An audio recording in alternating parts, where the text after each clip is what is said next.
Hi, my name is Justin Gonzalez, and today I'm going to be talking about Aspidoscelis laredoensis, otherwise known as the Laredo striped whiptail lizard.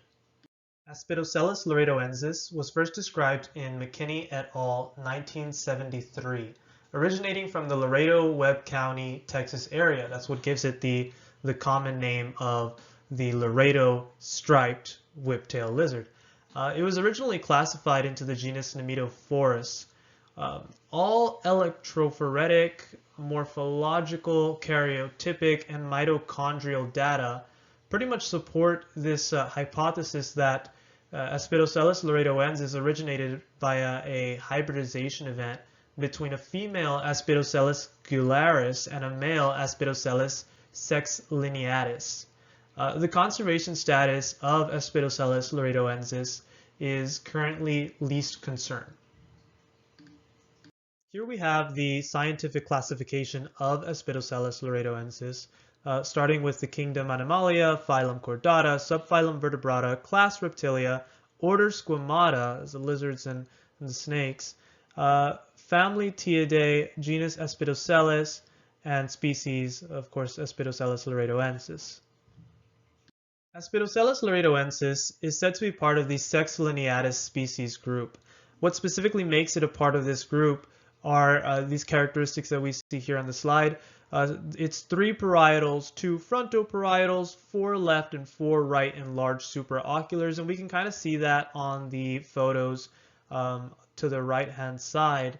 The upper photo and lower photo on the left, those are drawings of Aspidoscelis laredoensis. And on the right, those are drawings of Aspidoscelis gularis, the parental species of Aspidoscelis laredoensis. You can kind of see that the characteristics that these drawings are specifically trying to point out are very similar. And this is pretty much what makes Aspidoscelis laredoensis part of this sex lineatus species group. Aspidoscelis laredoensis is further distinguished from other species in the sex lineatus group via its 7 straight longitudinal stripes. And you can kind of see this in the photo to the right hand side. This photo is actually a photo that I took myself. In the middle, we see the single narrow cream or white colored, sometimes vivid yellow or green stripe, and we can kind of see that there in the photo. To the side of the stripe on either side, we have the pair of paravertebrals. And then if we continue on either side of that, we have the pair of dorsolaterals. And then if we continue on even more, we have the pair of laterals. And altogether, that makes up 7. Some other identifying characteristics of Aspidoscelis laredoensis, we can see these on the photo, the left-hand side, same photo from earlier.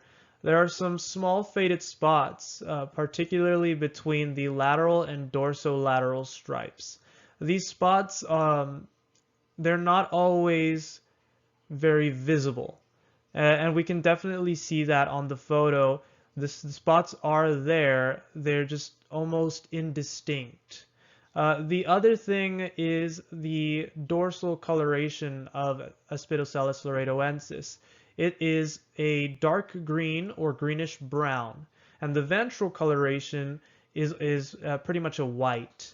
The hind limbs of Aspidoscelis laredoensis also have these semi-reticulated pattern of cream-colored irregular lines, and we can definitely see that in the photo to the left. Aspidoscelis laredoensis is said to be a medium-sized lizard with a snout-to-vent length of 60 to 68 millimeters on average. The tail length of Aspidoscelis laredoensis is 153 millimeters on average. Additionally, Aspidoscelis laredoensis has typically 17 femoral pores on each hind leg. The juveniles of Aspidoscelis laredoensis are pretty much very similar to the adults in their appearance, and we can definitely see that in the photos on the left. The upper photo is of an adult, a female Aspidoscelis laredoensis, and the lower photo is of a neonate. The defining characteristic, and we won't be able to see that in the photos because they are black and white, but the defining characteristic of the neonate Aspidoscelis laredoensis individuals is that they have a light bluish gray tail. Additionally, the hatchlings of Aspidoscelis laredoensis have a snout to vent length of 32 to 35 millimeters on average. Although there are no officially recognized subspecies of Aspidoscelis laredoensis, there are two clonal complexes that do exist. These are the LAR-A and LAR-B clonal complexes. An important thing to note is that the LAR-B clonal complex was found later and is actually thought to have originated via a separate hybridization event from that of LAR-A.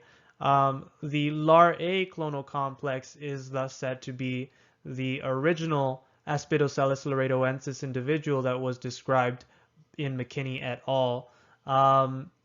The LAR-B clonal complex is very, very similar morphologically to the LAR-A clonal complex.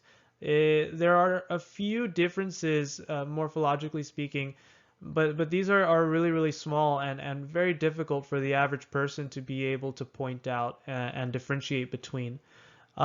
Within the LAR-A clonal complex, there does exist two cryptic clones. These are the LAR-A1 and LAR-A2. These two cryptic clones cannot be distinguished morphologically, and thus it's very difficult to actually be able to tell the two apart.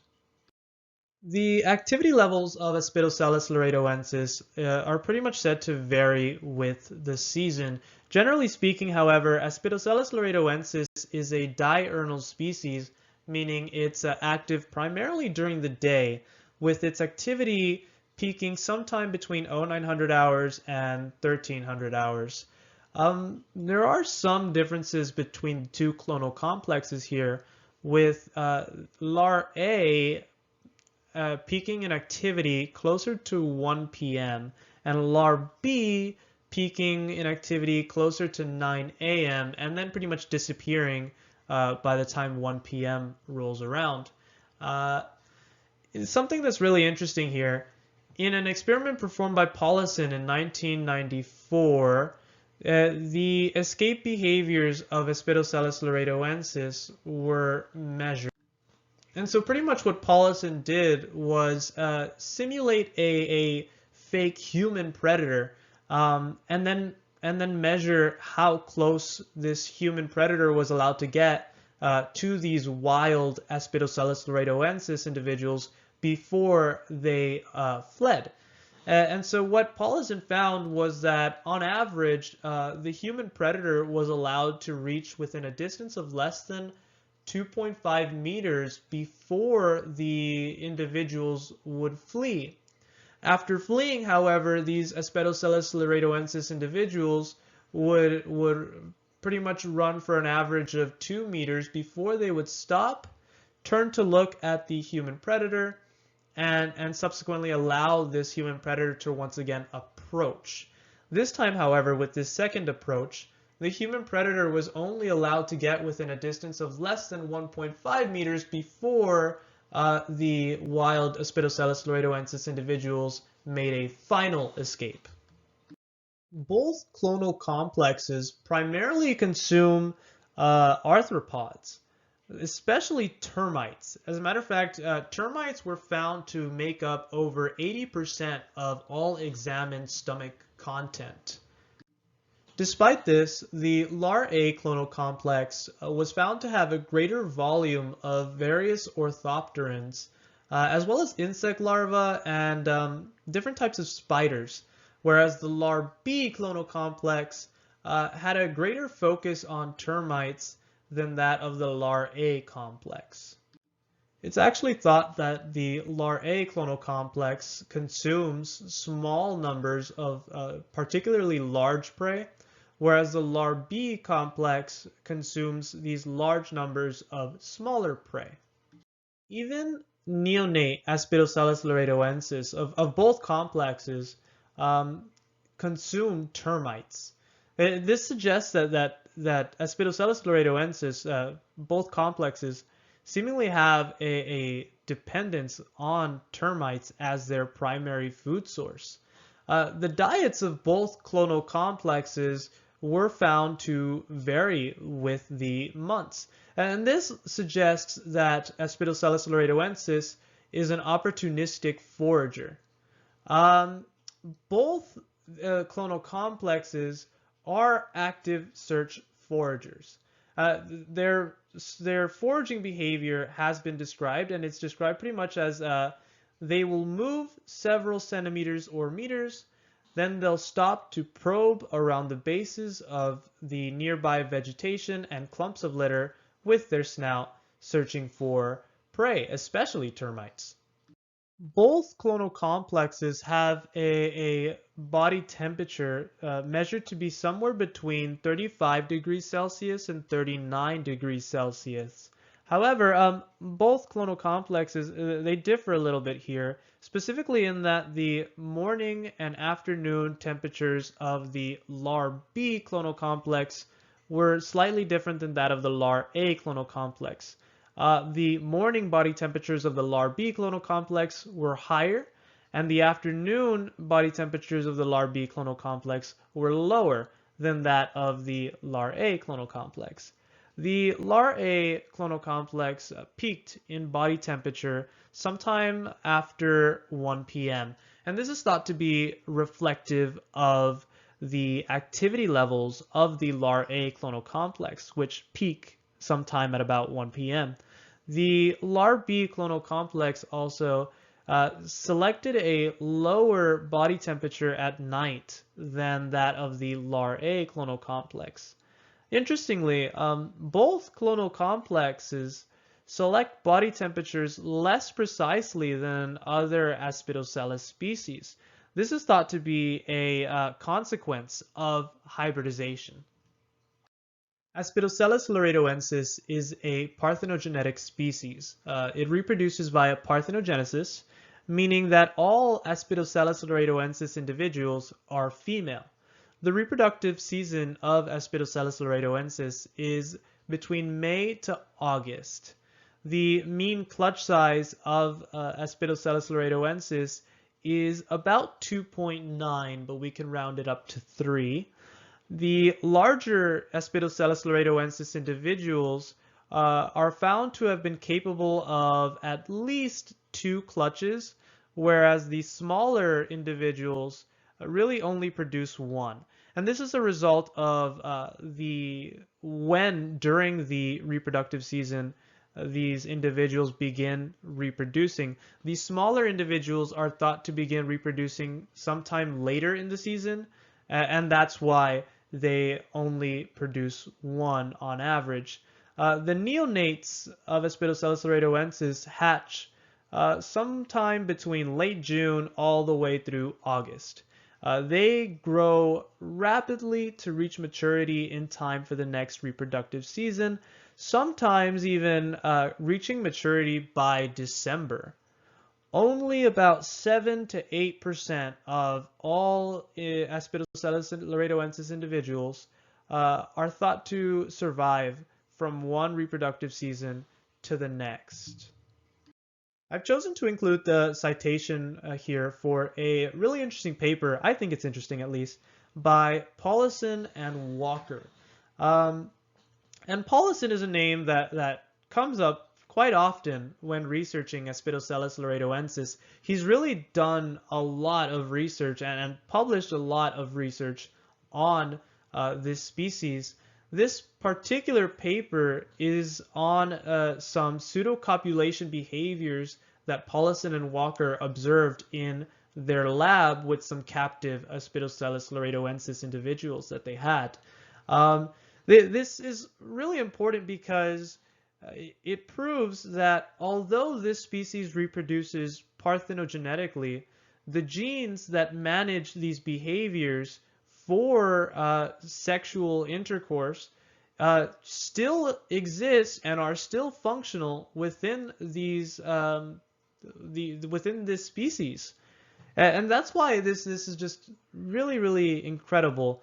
The behaviors that Paulison and Walker specifically noted are very similar to that which you would expect to see in the parental species, the Aspidoscelis gularis and Aspidoscelis sexlineatus. Aspidoscelis laredoensis is distributed throughout southern Texas, specifically around the Rio Grande and of course Webb County, and going all the way as far as into northern Tamaulipas, Mexico. The range of Aspidoscelis laredoensis is entirely contained within that of its parental species, Aspidoscelis gularis. And if we check on the map to the right, we can pretty much see that these individuals, this species, is very restricted, particularly to the areas directly around the Rio Grande. One of the big reasons why Aspidoscelis laredoensis is thought to be restricted to these very specific areas around the Rio Grande is because of its habitat. The habitats of Aspidoscelis laredoensis are pretty much composed of sandy to loamy soil, and also having a variety of weeds and grasses. These soil types in particular, are found around the Rio Grande and near towns and cities. These soils are really important for building burrows. Burrows are important to the species because the Aspidoscelis laredoensis uses these burrows as an overwintering site and a place for nighttime sleeping. It's thought that the reason why Aspidoscelis laredoensis cannot expand further is because it is incapable of digging in more compact soil. The habitats of Aspidoscelis laredoensis also tend to be sites of catastrophic alteration, particularly by human activity. This includes bulldozing, cultivation, clearing, or fires, and also the foot traffic and motor traffic and things like that.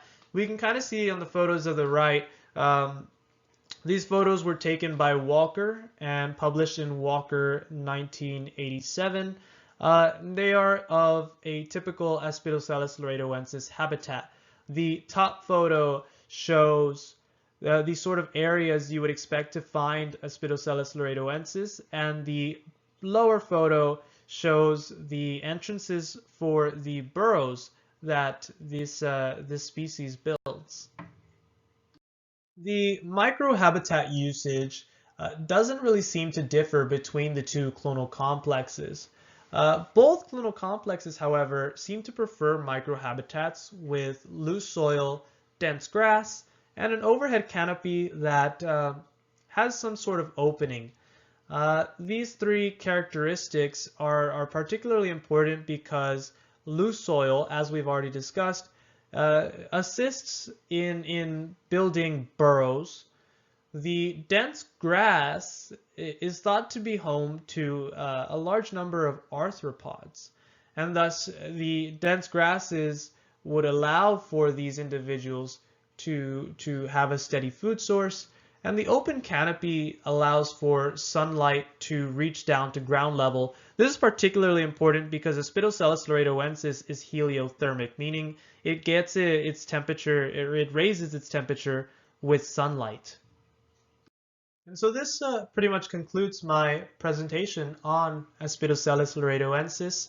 I want to thank you for your time, and I hope that you've learned something about this very interesting, unique, and in my opinion, beautiful species of lizard. Thank you again.